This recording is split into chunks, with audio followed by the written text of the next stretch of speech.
नमस्कार दोस्तों, स्वागत है आप सभी का हमारे चैनल पौराणिक लोक पर। तिलकुट का भोग लगाएं, गणपति बप्पा को मनाएं।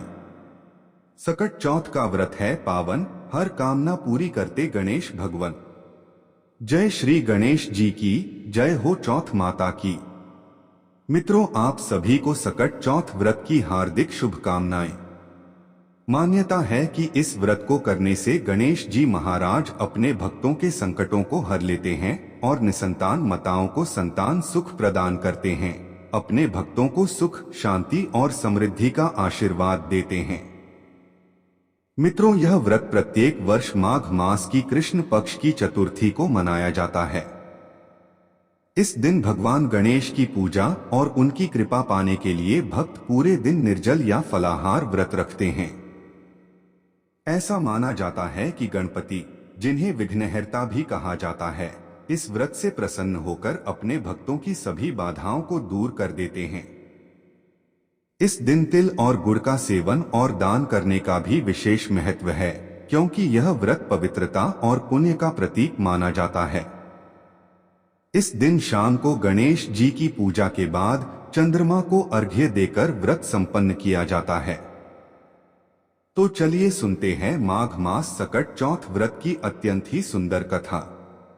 पहली कथा इस प्रकार से है। प्राचीन समय की बात है।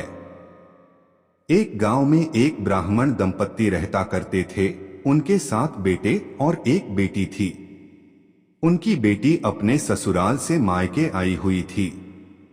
माघ मास सकट चौथ का व्रत था और परिवार में सकट चौथ के दिन भगवान गणेश की पूजा बड़े विधि विधान से करने की परंपरा थी।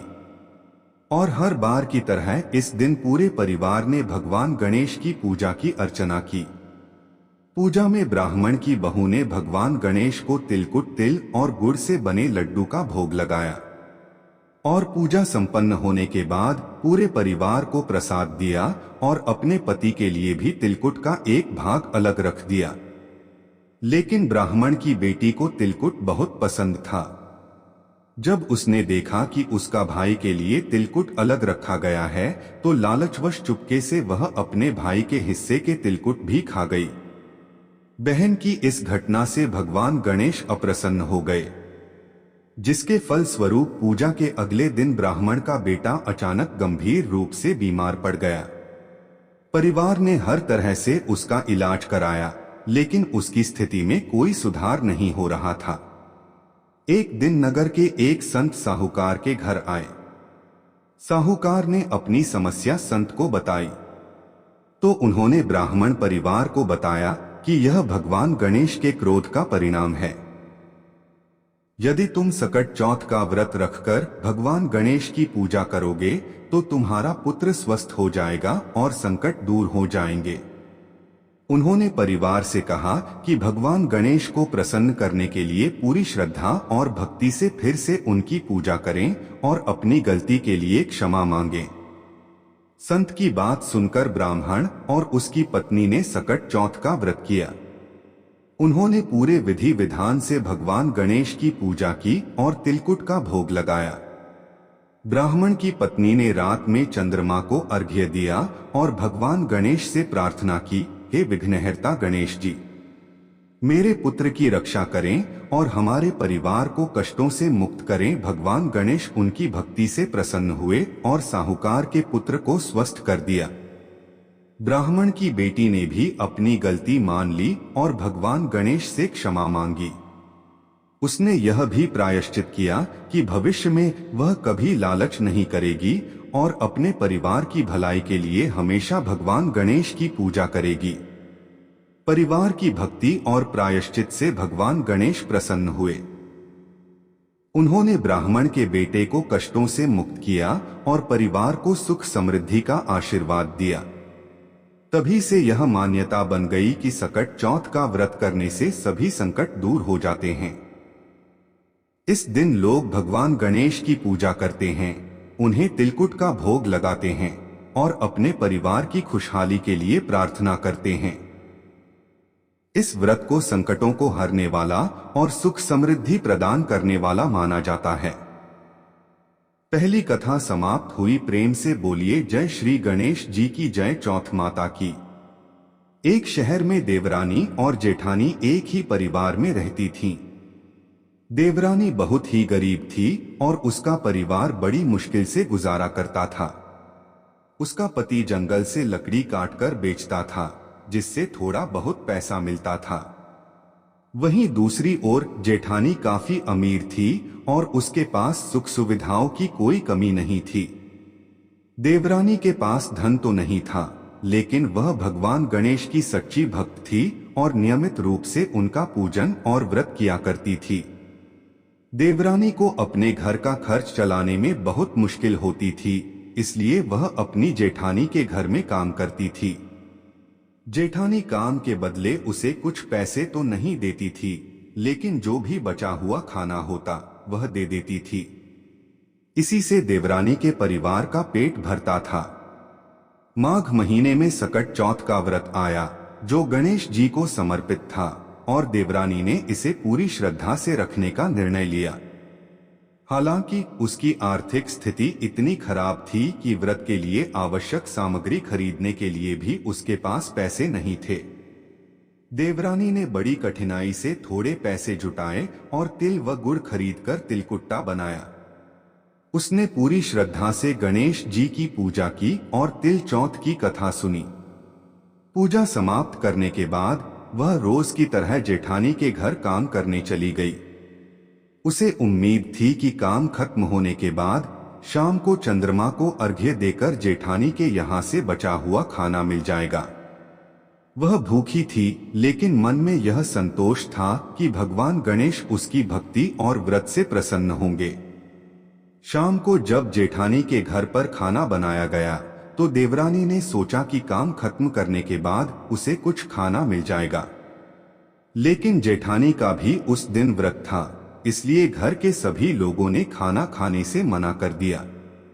देवरानी ने बड़ी विनम्रता से जेठानी से कहा, दीदी आप मुझे थोड़ा खाना दे दीजिए, जिससे मैं घर जाकर अपने व्रत को पूरा कर सकूं। इस पर जेठानी ने ठंडी आवाज में जवाब दिया, आज किसी ने भी खाना नहीं खाया है तो मैं तुम्हें कैसे दूं? जो बचा होगा वह सवेरे ही ले जाना। यह सुनकर देवरानी मायूस हो गई, लेकिन उसने कुछ नहीं कहा। देवरानी बहुत दुखी होकर और भूखी ही घर वापस चली गई। वह जानती थी कि उसके बच्चों को भी भूख लगी होगी, क्योंकि घर में खाने का कुछ नहीं था।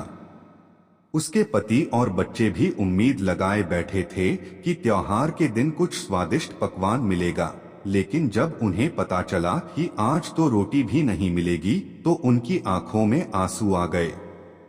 बच्चे बेतहाशा रोने लगे, क्योंकि उनके मन में उम्मीद थी कि माँ आज खाने के लिए कुछ अच्छा लेकर आएगी। ऐसे में देवरानी का दिल टूट गया, लेकिन उसने अपने दुखों को खुद में समेट लिया ताकि बच्चों को और भी दुख न हो। देवरानी के पति का गुस्सा बहुत बढ़ गया था। वह कहने लगे, दिन भर काम करने के बाद भी तुम मेरे और बच्चों के लिए 2 रोटियां नहीं ला सकती, ये क्या हालत हो गई है। देवरानी का दिल और भी दुखी हो गया और वह भगवान गणेश जी को याद करते हुए रोते रोते पानी पीकर सो गई। उस रात जब देवरानी गहरी नींद में थी, तभी सकट माता ने बुढ़िया के रूप में आकर उसके सपने में दर्शन दिए। सपने में सकट माता ने देवरानी से पूछा, तुम सो रही हो या जाग रही हो? देवरानी ने उत्तर दिया, कुछ सो रहे हैं, कुछ जाग रहे हैं। यह कहते हुए उसकी आंखों में निराशा थी। फिर बुढ़िया माई ने कहा, भूख लगी है, खाने के लिए कुछ दे दो। देवरानी का दिल और भी तड़प उठा, क्योंकि वह जानती थी कि उसके पास खाने के लिए कुछ नहीं था। उसने कहा, मेरे घर में तो एक दाना भी नहीं बचा, आज तो जेठानी ने भी खाना नहीं दिया। पूजा का बचा हुआ तिलकुटा छींके में पड़ा है, वही खा लो। देवरानी की स्थिति को देख सकट माता ने मुस्कुराते हुए उसकी बात सुनी। सकट माता ने तिलकुटा खा लिया और फिर कहा, अब निमटाई लगी है, कहाँ पर निमटू? यह सुनकर देवरानी ने उन्हें कहा, बुढ़िया माई, इतनी रात में बाहर कहाँ जाओगी? यहाँ तो कोई जानवर भी आ सकता है। यह खाली झोंपड़ी है, आप कहीं भी जा सकती हो। जहाँ चाहो वहाँ निमट लो। सकट माता ने उसकी बात को सुना और फिर बोली, मैंने निमट लिया, अब कहाँ पोंछूं? देवरानी ने एक पल भी सोचे बिना कहा, मेरी साड़ी से पोंछ लो, कोई बात नहीं। देवरानी का यह त्याग और सेवा देखकर सकट माता को बहुत संतोष हुआ और ऐसा कहकर सकट माता वहां से अदृश्य हो गई। नींद में होने के कारण देवरानी भी वहीं सो गई। देवरानी जब सुबह उठी तो उसे यह देखकर हैरानी हुई कि उसका पूरा घर हीरों और मोतियों से जगमगा उठा था। चारों ओर सोने और चांदी की चमक थी, जैसे भगवान गणेश ने उसकी भक्ति का प्रतिफल दिया हो। यह सब देखकर सभी घर वाले बहुत खुश हुए और चौथ माता जी की जय जयकार करने लगे। उस दिन से देवरानी ने जेठानी के घर काम करने जाना छोड़ दिया, क्योंकि अब देवरानी भी अमीर हो चुकी थी। आज जेठानी ने कुछ देर तो देवरानी का इंतजार किया, लेकिन जब वह नहीं आई तो उसने बच्चों को भेजकर देवरानी को बुलवाया। जेठानी को लगा कि शायद कल खाना नहीं देने के कारण देवरानी बुरा मान गई होगी और वह उसे बुलवाना चाहती थी। जब बच्चे अपनी चाची को बुलाने गए तो देवरानी ने बड़े गर्व से कहा, बेटा, मैंने बहुत दिनों तक तेरी माँ के यहाँ काम किया, लेकिन सकट चौथ माता की कृपा से अब हमारे दिन भी बदल गए। अब मैं तुम्हारे घर काम करने नहीं आऊंगी। बच्चे हैरान होकर अपनी माँ के पास गए और बताया, चाची का घर तो अब हीरों और मोतियों से जगमगा रहा है। उन्होंने कहा कि अब वो हमारे घर काम पर नहीं आएंगी। यह सुनकर जेठानी हैरान हो गई और तुरंत दौड़ती हुई देवरानी के घर पहुंची। वहां पहुंचकर उसने पूछा, यह सब कैसे हुआ? रातों रात इतना धन कहां से आ गया? देवरानी ने तब सकट चौथ के माता की कृपा और जो जो उसके साथ रात में हुआ वो पूरा हाल अपनी जेठानी को बता दिया। जेठानी ने देवरानी की बात सुनकर सोचा कि मैं भी सकट चौथ का व्रत करूंगी और वैसा ही धन संपत्ति पालूंगी। अगली बार जब सकट चौथ का व्रत आया तो जेठानी ने उस दिन तिलकुटा बनाया और पूजा की। रात को जब वह सोई तो उसके सपने में भी सकट माता आईं और बोली, अरी सोती है कि जगती है? देवरानी की तरह वो भी बोली, कुछ सोती हूँ कुछ जागती हूँ। फिर जेठानी ने जल्दी से दरवाजा खोला तो माता बोली, मुझे भूख लगी है, मैं क्या खाऊं? जेठानी ने बड़े गर्व से कहा, मेरे छींके में बस तिलकुटा रखा है, वही हम सब ने खाया है, अगर आप चाहो तो खा लो। माता बोली, जो बना है सो ले आ। जेठानी से माता ने कुछ देर बाद कहा, मुझे निमटाई लगी है, अब मैं क्या करूं? जेठानी ने जवाब दिया, मेरा घर बहुत बड़ा है, कहीं भी निपट लो। इसके बाद माता ने पूछा, अब मैं पोंछूं कहाँ? जेठानी ने लापरवाही से कहा, जहाँ चाहो वहाँ पोंछ लो, मेरे सर में भी पोंछ लो। और इतना कहकर माता वहां से अंतर्ध्यान हो गई। जेठानी को तो मारे खुशी की नींद ही नहीं आ रही थी, लेकिन वो जबरदस्ती सो गई। अगली सुबह जब जेठानी उठी तो उसने देखा कि उसके घर में चारों तरफ बदबू और गंदगी फैली हुई थी। जगह जगह गंदा पानी बह रहा था और उसके महल जैसे घर की सारी सुंदरता खत्म हो गई थी। जो घर कभी मूल्यवान था वह अब दुर्गंध और कूड़े से भरा हुआ था। वह हताश होकर रोने लगी और सोचने लगी कि आखिर उसने ऐसा क्या किया जो सकट माता नाराज हो गई। उसी समय देवरानी वहां आ गई और उसने घर की हालत देखकर पूछा, दीदी, यह सब कैसे हो गया? जेठानी ने पूरी बात बताई और कहा, मैंने भी तुम्हारी तरह व्रत रखा, लेकिन सब कुछ उल्टा हो गया। देवरानी ने कहा, दीदी, सकट माता केवल दिखावे और लालच से खुश नहीं होती, उनके प्रति सच्ची श्रद्धा और सेवा का भाव होना चाहिए। मैंने माता के व्रत को पूरे मन से किया और अपनी मेहनत से उनकी कृपा पाई, लेकिन आपने अपनी सुविधा और अभिमान में माता का अपमान कर दिया। यही कारण है कि उन्होंने आपको यह सबक सिखाया। यह सुनकर जेठानी को अपनी गलती का एहसास हुआ। उसने देवरानी से पूछा, अब मुझे क्या करना चाहिए? देवरानी ने सलाह दी, सच्चे मन से माता से माफी मांगो, अब वही तुम्हारा कल्याण करेंगी। इसलिए अगली बार श्रद्धा और प्रेम से व्रत करना और दूसरों की मदद करना सीखो। इसके बाद जेठानी ने सकट माता से माफी मांगी और अपने घर की गंदगी साफ की।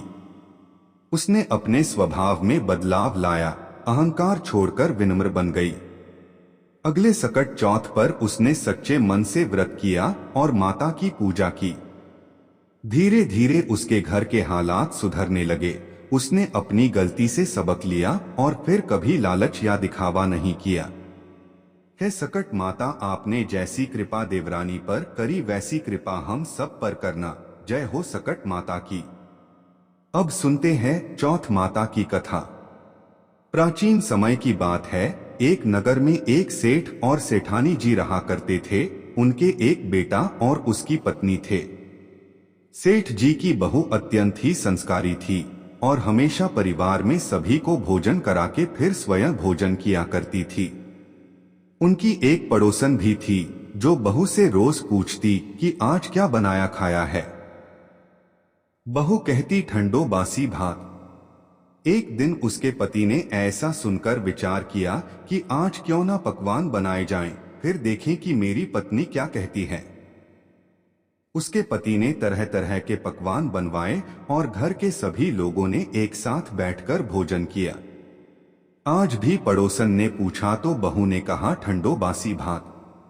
सेठ के लड़के ने सोचा वो न हो कोई बात अवश्य है जिससे कि मेरी पत्नी ऐसा कहती है। उसने अपनी पत्नी से पूछा तुम रोज ठंडो बासी भात खाए ऐसा क्यों कहती हो, जबकि आज तो सबने एक साथ बैठकर कई तरह के पकवान खाए हैं। उसकी पत्नी बोली हम लोग जो खा रहे हैं वह बाप बूढ़ों की कमाई है। जिस दिन आप कमा कर लाओगे उस दिन मैं समझूंगी कि ताजा भोजन कर रहे हैं। अपनी पत्नी की ऐसी बातें सुनकर एक दिन लड़के ने मां से कहा, मां मैं एक बड़े शहर में कमाई करने जा रहा हूं। मां बोली बेटा अपने पास इतना धन है कि खाया नहीं जुटेगा, फिर तू कमाने क्यों जा रहा है। मां के मना करने पर भी बेटे ने स्वयं कमाने का दृढ़ निश्चय कर लिया। पति ने जाते समय पत्नी से कहा मैं जब तक कमाकर बहुत सा धन लेकर न आऊं तुम चूल्हे की आग मत बुझने देना, और पत्नी से ऐसा कहकर वो कमाने के लिए चला गया। एक दिन की बात है, बहू रसोई घर में काम कर रही थी और गलती से उसकी चूल्हे की आग बुझ गई। अब तो वह मन ही मन घबराने लगी कि कहीं मेरे पति पर संकट तो नहीं आन पड़ा है। और फिर सोची कि क्यों ना जल्दी से पड़ोस में से आग लाकर चूल्हे में रख दूं। बहू ऐसा विचार करके पड़ोस में आग मांगने के लिए जाती है। वहां पर वो देखती है कि पड़ोसन चौथ माता का व्रत पूजन कर रही थी। बहू बोली थोड़ी चूल्हे की आग दे दो। पड़ोसन ने बहू से कहा थोड़ी देर में आकर ले जाना। बहू ने पड़ोसन को पूजा करते हुए देखकर उससे पूछा आप यह व्रत क्यों करती हैं, इससे क्या फल मिलता है। पड़ोसन ने कहा कि चौथ माता के इस व्रत को करने से अन्न धन लक्ष्मी मिले और हर मनोकामना पूरी होती है। पड़ोसन की बातें सुनकर अब बहू भी चौथ माता का व्रत करने लगी। व्रत के दिन दीवार पर चौथ माता बनाती। उस दिन घी गुड़ का चूरमा बनाकर रात्रि को चंद्रमा को अर्घ्य देकर भोजन करती। ऐसा ही करते करते बहू को बहुत दिन हो गए। चौथ माता ने उस बहू के पति को सपना दिया कि साहूकार का बेटा तू जागे कि सोवे है। तेरी पत्नी तुझे बहुत याद कर रही है, घर जाकर उसकी चिंता मिटा। चौथ माता ने उससे कहा कि तू दुकान खोलकर कंकु केशर का पगलिया बना के बैठ जाना। आज तेरा हिसाब किताब चुकता हो जाएगा। अब तो चौथ माता ने जैसा कहा था वैसा ही हुआ। उसका सारा हिसाब किताब चुकता हो गया और उसने घर जाने की तैयारी कर ली। सेठ जी का बेटे गाड़ी भर के धन दौलत लेकर अपने घर को चल दिया। चलते चलते रास्ते में एक बड़ा सा काला नाग फल फैलाए बैठ गया और कहने लग, आज तो मैं तुझे डसूंगा, छोड़ूंगा नहीं। आज तेरी आयु पूरी हो गई है, अब तुझे मरना होगा। सेठ के लड़के ने कहा, आज चौथ माता ने मुझे सपना दिया है, तो मैं अपनी पत्नी से मिलने घर जा रहा हूँ। वहाँ मेरी पत्नी बहुत चिंता कर रही है। मैं उससे मिलकर जरूर आऊंगा, तब तुम मुझे डस लेना। नाग ने कहा, तुम शब्दपूर्वक कहकर जाओ तो मैं तुम्हें जाने दूंगा, परंतु लौटकर नहीं आए तो तुम्हारे घर आकर मैं तुम्हें डस लूंगा। इस प्रकार सर्प को वचन देकर वह अपने घर पहुंचा। वहां सभी से हंसी खुशी से मिला और भोजन करने उदास होकर बैठ गया। उसकी पत्नी ने उदास होने का कारण पूछा तो पति ने काले नाग वाली बात बताते हुए कहा, यदि मैं उसके पास नहीं जाऊंगा तो वह घर आकर ही मुझे डस लेगा। पत्नी बहुत चतुर थी। उसने कहा कि आप घबराओ नहीं, लेट जाओ, मैं एक उपाय करती हूं। पत्नी ने कमरे की 7 सीढ़ियां धोई। पहली सीढ़ी पर रेत, दूसरी पर इत्र, तीसरी पर गुलाल फूल, चौथी पर कंकु केशर, पांचवी पर लड्डू पेड़ा, छठी पर गादी गलीचा और 7वीं सीढ़ी पर दूध का कटोरा भरकर रख दिए। इस प्रकार वह 7 सीढ़ियां सजाकर बैठ गई। आधी रात होते ही नाग आकर सीढ़ी चढ़ने लगा। पहली पेढ़ी पर रेत में लौट गया और कहने लगा कि सेठ की बहू ने आराम तो बहुत दिया, पर वचनों से बंध कर आया हूं, सो डसूंगा अवश्य ही। इसी प्रकार 7 पेढ़ियों पर नाग आराम करता हुआ और कहता हुआ कि डसूंगा जरूर कमरे में जाने ही वाला था कि चौथ माता ने विचार किया कि मैं इसे नहीं बचाऊंगी तो संसार में धर्म कर्म और व्रत पूजन को कौन मानेगा। अब तो गणेश जी, चंद्रमा जी और चौथ माता ने उसे बचाने का विचार किया। चंद्रमा जी ने उजाला किया, चौथ माता ढाल बनी और गणेश जी ने तलवार लेकर नाग को मार दिया और ढाल से ढक दिया। अब रात में बहू भी थकी हारी सो गई। दिन उगा तो लोग बेटे से मिलने आए, परंतु बेटा बहू तो उठे ही नहीं थे। बहुत देर हो गई तो माँ उन्हें उठाने गई। माँ ने 7 पेढ़ियों पर जो कुछ देखा तो बहुत घबराई और बेटा बहू को आवाज लगाई। बेटा बहू उठे तो देखा कि एक ढाल और तलवार वहां पड़ी है। अब ढाल उठाई तो देखा कि वही काला नाग मरा हुआ पड़ा है। बेटा बहू ने सोचा कि आज तो धर्म कर्म ही आड़े आया है, जो भगवान गणेश जी और चौथ माता ने अपनी रक्षा की। ऐसा कहते हुए दोनों ने चौथ माता और गणेश जी को प्रणाम किया। हे चौथ माता, आपने जैसी सेठ के बेटे बहू की रक्षा की, वैसी सबकी रक्षा करना। बोलो मित्रों, चौथ माता की जय। अब चलिए सुनते हैं चौथ माता की दूसरी कथा। एक नगर में एक बूढ़ी माँ रहा करती थी। वह अपने बेटे की सलामती के लिए 12 महीनों की चौथ का व्रत किया करती थी। हर चौथ को पंसारी से थोड़ा सा गुड़ और घी लाकर 4 लड्डू बनाती, एक बेटे को देती, एक से पूजा करती, एक हथकार के लिए निकालती और एक चांद उगने पर खुद खा लेती थी। एक बार उसका बेटा अपनी ताई से मिलने गया हुआ था। उसकी ताई ने उस दिन करवा चौथ माता का व्रत रखा हुआ था। बेटे ने ताई से पूछा, तुम तो एक ही चौथ का व्रत करती हो, पर मेरी माँ तो 12 महीने चौथ व्रत करती है। उसकी ताई बोली, तेरी माँ तेरी कमाई से तर माल खाने के लिए 12 चौथ करती है, और मैं तो अपने पति के पैसे बचाने के लिए और उनकी लंबी उम्र के लिए बस एक करवा चौथ का व्रत रखती ही।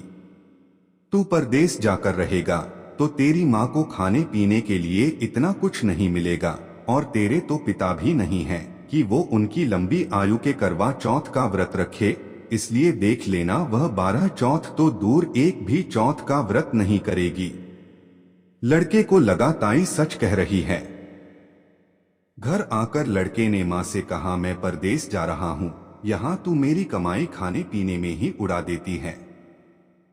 मैं परदेश जाकर कमाऊंगा तो अच्छी कमाई भी होगी और पैसे भी बचेंगे। माँ ने उसे समझाकर रोकना चाहा, पर बेटा नहीं माना।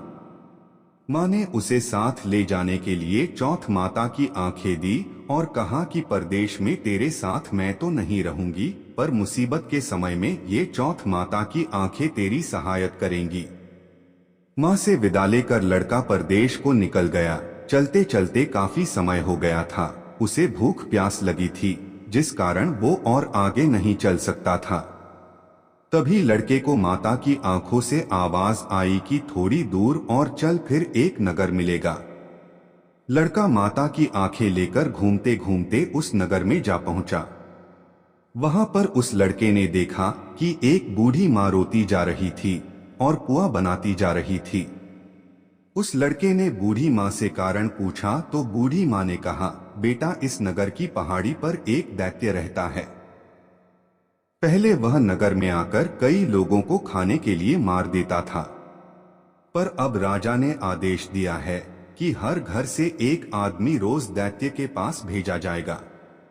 और दुर्भाग्य से आज मेरे बेटे की बारी है, इसलिए रो रही हूं, क्योंकि आज मेरा बेटा आखिरी बार खाना खाएगा, तो उसके लिए उसके मनपसंद खीर पुए बना रही हूं। वह बोला, माँ, तू यह पुए मुझे खिला दे, तेरे बेटे की जगह उस दैत्य के पास मैं चला जाता हूं। बूढ़ी माँ ने खीर पुए उस लड़के को खिला दिए और वह खा पीकर बुढ़िया के घर में सो गया। रात को जब राजा के सैनिक आए तो बूढ़ी माँ ने अपने बेटे की जगह उस लड़के को भेज दिया। दैत्य के सामने पहुंचने पर उसने चौथ माता की आंखें दैत्य की तरफ फेंक कर कहा, हे चौथ माता, यदि मेरी माँ मेरी सलामती के लिए व्रत करती है तो दैत्य का सिर कटकर गिर जाए। उसी समय तुरंत दैत्य का सिर कटकर धरती पर गिर गया। जब लड़का दैत्य के पास से वापस आ गया तो राजा ने उसकी बहुत प्रशंसा की और उसे उपहार देकर विदा किया। अब चलते हुए वो लड़का एक दूसरे राजा के नगर में जा पहुंचा। इस राज्य में एक नियम था कि आवा तभी पकता था जब एक इंसान की बलि दी जाती थी। सिपाहियों ने जब उस लड़के को देखा तो उसे पकड़कर आवे में चुन दिया। लड़के ने आंखें आवे में डाल दिए और कहा, हे चौथ माता, यदि मेरी माँ मेरे लिए व्रत करती है तो यह आवा मेरी बलि लिए बिना ही झट से पक जाए। लड़के की बात सुनते ही आवा तुरंत पक गया। अब तो आवे में से मिट्टी की जगह सोने चांदी के बर्तन निकलने लगे। अंदर से लड़का बोला, बर्तन धीरे धीरे निकालना, मुझे लग नहीं जाए। राजा ने उसे आवे से निकलवाया और पूछा, इस आवे से तुम बच कैसे गए? लड़के ने बताया कि उसकी माँ चौथ माता का व्रत करती है और व्रत के कारण ही वह बच पाया है। राजा को लड़के की बात पर जरा भी विश्वास नहीं हुआ। राजा ने तुरंत एक चांदी की सुराही मंगवाई और कहा कि सुराही की नली से निकलकर दिखाओ, तभी मुझे विश्वास होगा। लड़के ने चौथ माता को याद करके आंखें सुराही में डाल दी और कहा, मैं भंवरा बनूं, सुराही से निकलूं। लड़का भंवरा बनकर सुराही से निकल गया। राजा में खुश होकर राजकुमारी की शादी उसके साथ करवा दी और सभी लोगों को चौथ माता का व्रत करने को कहा। उसे माँ की याद आई तो उसने राजा के पास जाकर खुद के नगर जाने की इच्छा जाहिर की। राजा ने रथ, घोड़ा, हाथी और खूब सारा दान दहेज देकर उन्हें विदा किया। बेटा बहू के साथ चौथ के दिन अपने नगर पहुंचा। वह अकेला पंसारी के यहाँ माँ का इंतजार करने लगा। उसने सोचा, आज तो चौथ है तो माँ यहाँ पूजा का सामान लेने जरूर आएगी। थोड़ी देर बाद लकड़ी टेकती हुई माँ आती दिखी। बेटा माँ के चरणों में गिर पड़ा, कहने लगा, माँ, मैं तेरा बेटा हूँ, मुझे माफ कर दो। माँ ने उसे गले लगा लिया। लोग चौथ माता की जय जयकार करने लगे। तभी से उस नगर के सभी लोग चौथ माता का व्रत करने लगे। हे चौथ माता, जैसे बूढ़ी माँ और उसके बेटे की सहायता की वैसे ही हमारी भी करना। बोलिए मित्रों, चौथ माता की जय। इस प्रकार संकटा चौथ माता व्रत कथा समाप्त हुई।